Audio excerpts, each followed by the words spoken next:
Kung gusto nyong manalo, maglaro tayo as a team. Huwag nyo nang asahang darating si... Teka lang, partner! Mukhang dumating na ang resback ng Pusakals! Hindi lang ang team na nabuhayan, pero pati na mga fans ng Pusakals! Sorry I'm late. Pambihira ka, K-pop. Ang dami mong etyos. Akala tuloy namin di ka darating. Ayos! Buti dumating ka. Tingnan din natin kung kaya matanggalin ng Pusakals sa kamandag ng Pythons. Medyo malaki na rin kasi ang Consider this game my 2 weeks notice.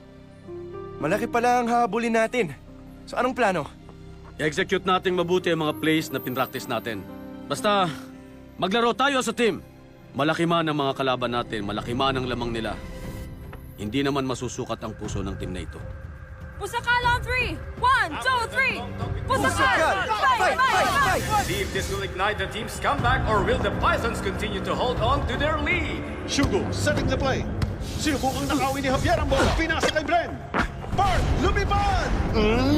Tinaksak ang bola! Ang bungad na puntos mula kay Park. Chikoy, umakatake. De La Cruz, kumagat sa peking pasa. Tinira! Pasok! Ginanahan ng buong team sa pagdating si Brent.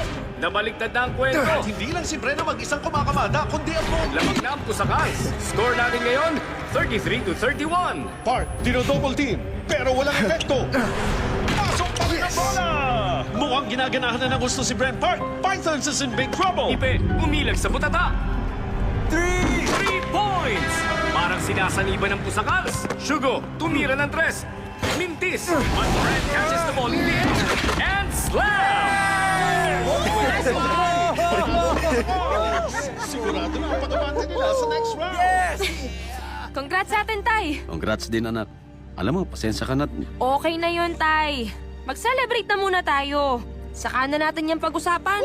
Yahoo! Our final score, 82-60. Sino mag-aakala na ang koponan na dating lagi Ang lupit mo talaga, K-pop!